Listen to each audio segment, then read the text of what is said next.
Welcome back to Santa Monica Weekly. Our City Council has adopted their top 3 priorities: affordable housing, mobility, and the airport. So we have a special guest in studio today to talk to us more about the first of those priorities, maintaining an inclusive community through access to affordable housing.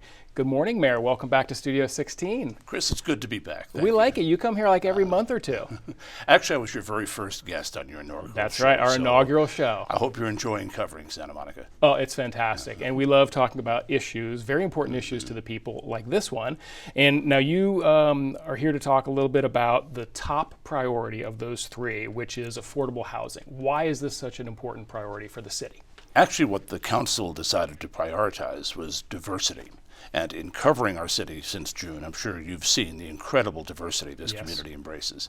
When we brought Rick Cole on as city manager, who you've had on the show, he pointed out to us that we were a city that had 25 top 5 priorities, and that to get things done, we needed some focus. So we had a meeting, and we decided that one of the top 3 priorities was maintaining the diversity in our city.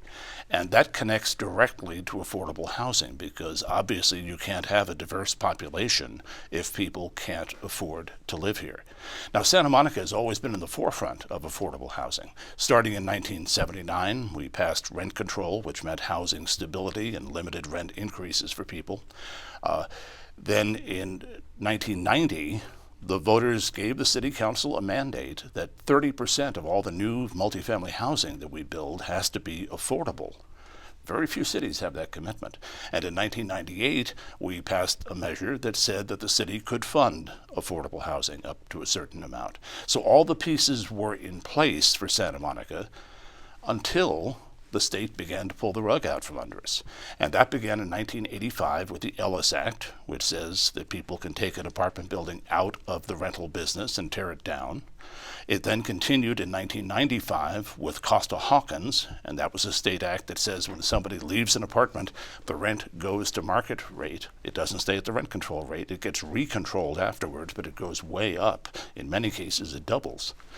And then finally in 2012, the state took away the redevelopment money that we've been using to build affordable housing. So we are at this point in Santa Monica in a housing, and particularly affordable housing, crisis. And we felt that was one of our top priorities to address.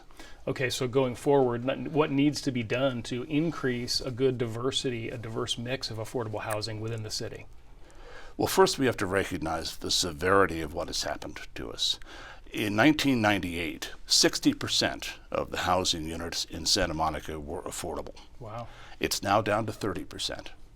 And that's because of those state actions. The Ellis Act has taken away 2,000 rent-controlled units that have been torn down. 2,000 units in our city.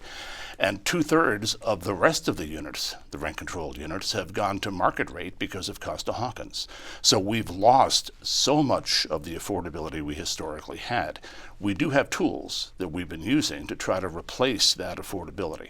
One is the acquisition and rehabilitation of existing buildings through nonprofits. We'll take a building that is existing, that's occupied, that's maybe a little bit run down, maybe its future is uncertain, and we'll use funds that we either provide ourselves or get through the state or federal governments to rehabilitate the building. Rewire it, repipe it, make it a building that will last another 55 years, and deed restrict the rents so the people get to stay there.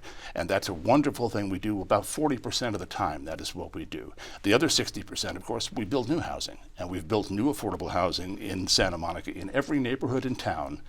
And there's always a question about a new affordable housing project. But after they're built, they're often recognized as being some of the most attractive buildings in the neighborhoods because we do a really good job on our affordable housing. And we build housing that houses families. Santa Monica's housing was built back in the days of Douglas Aircraft, a lot of 1-bedrooms for workers. We find we have a shortage now of family housing, so we try to build affordable family housing. The third tool that we have and that we've been using is inclusionary zoning. When a developer proposes a new project in Santa Monica that includes housing, we mandate that a certain percentage of the units in that must be deed restricted affordable. Now, that has the benefit of mixing the affordable housing in with everybody else, which is a good ideal. But it also means that for every unit of affordable housing we get, there may be 4 or 5 units of market rate housing built. Now, we need market rate housing too, but our great need in Santa Monica has been for affordable housing. 20% of the families in Santa Monica make under $20,000 a year. So we have some very deep needs that can't be met just with the deed restriction. So the last tool that we have been using is vouchers. And those can be Shelter Care Plus vouchers for people who are homeless and are newly housed. They could be Section 8 vouchers for people with disabilities. We have veterans vouchers. All in all, we have about 1,300 rent assistance vouchers that we can use to keep people in housing, even when the rent itself may not be affordable. So one of the things that goes hand in hand with affordable housing is a much debated topic of locally appropriate wages and the minimum wage. What's the current status of discussions on that? These are two sides of the same coin, because obviously how much rent you can afford depends on how much money you make. We're fortunate that at this moment in time, the national dialogue has reached a point where people recognize that the existing minimum wage is just not adequate. And in fact, in the Southern California region, the City of Los Angeles and the County of Los Angeles have both already made a move toward a $15 minimum wage phased in over a number of years. Now, Santa Monica will obviously go along with that. We were leaders in the living wage movement 15 years ago, but the moment has come now when it can be done regionally, which eliminates a lot of the competition from one community to another community. What we in Santa Monica want to do, though, is to get the law exactly right. We want to make sure that workers don't lose their collective bargaining rights under a minimum wage. We want to make sure that if tipped workers are subject to what's called a service charge, where the restaurant puts something on the bill that looks like it's the tip, that money does go to the workers. It doesn't go to help cover the wages. It goes to the workers. We want to make sure people have sick days. And that's not been part yet of what the city of LA or the county has done. So we're hoping to lead the region to get this law right. And my hope would be that Santa Monica will become a reference city for workers' rights and minimum wage. Sure, a benchmark for other cities around California and the country. So what has to happen next? What are the next steps in the minimum wage debate? We had a very interesting hearing, and we actually discovered that most businesses in town acknowledge and accept that a higher minimum wage is appropriate and actually won't hurt the economy, may actually help the economy. There are a few wrinkles. Restaurants are concerned about tipped workers. Hotels may be concerned because the LA plan that we're adopting raises the hotel wages higher, because they have a lot of very low-income people who work in the hotels.